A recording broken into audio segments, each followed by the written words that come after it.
Trump যে নীতিগুলো নিয়েছেন তার শপথের পরপরই, এবং সেই নীতি বিশ্বজুড়ে নানান দেশে নানান ধরনের প্রভাব ফেলছে।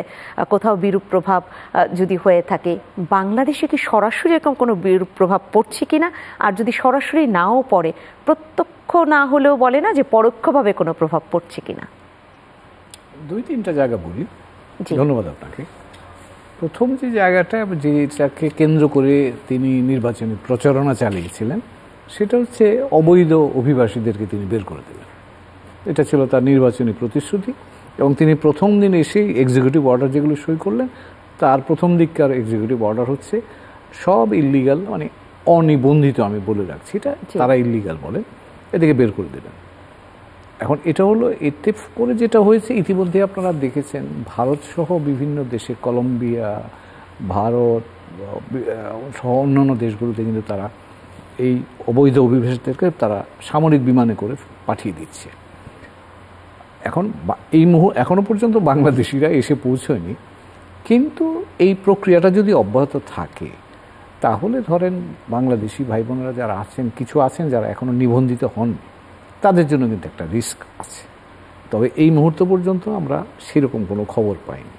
এটা গেল একটা।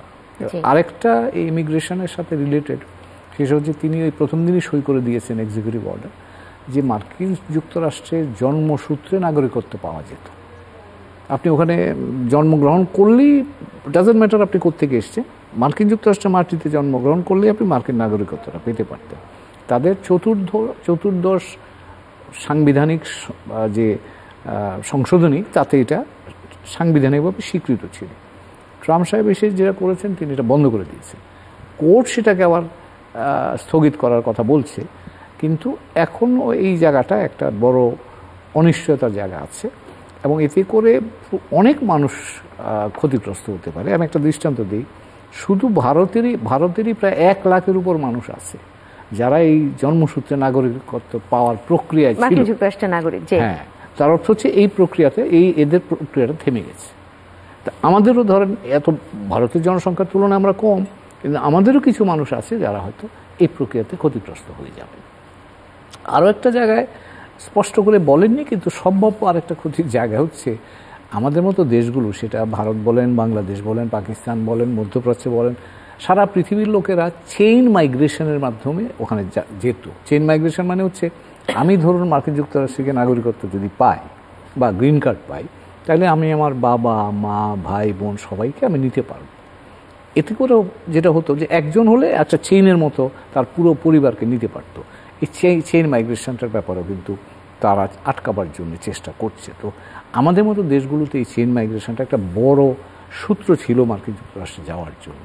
যারা ওখানকার অধিবাসী হন তারা এই সুযোগটা পেতেন। এখন এটা বন্ধ করে দিলে তো আমাদের বাংলাদেশেরও অনেক পরিবার যারা হয়তো এই প্রক্রিয়ার মধ্যে ছিল, তাদেরটা বন্ধ হয়ে যাবে, আর ভবিষ্যতে যারা হবেন তারা আর সেই সুযোগটা ব্যবহার করতে পারবেন।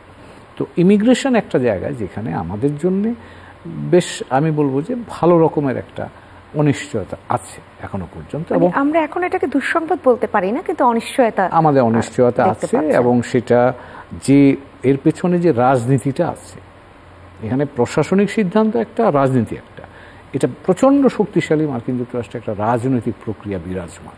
তো কাজে এখান থেকে ট্রাম্প প্রশাসন সরবেন বা নমনীয় হবেন, সেরকম কোনো নমুনা কিন্তু দেখা যাচ্ছে না। কারণ তার যে বেস, যেটাকে বলা হয়, তার সমর্থক গোষ্ঠী, তারা এটা চান, 83% চান যে যারা অবৈধ আছে তাদেরকে বের করে দেওয়া হোক। কাজে তার একটা বড় ধরনের ম্যান্ডেট আছে, রাজনৈতিক ম্যান্ডেট। সেই কারণেই এই বিষয়টা নিয়ে তিনি বেশ শক্তিশালীভাবে সামনে এগিয়ে যাবেন, এরকম একটা আশঙ্কা আছে।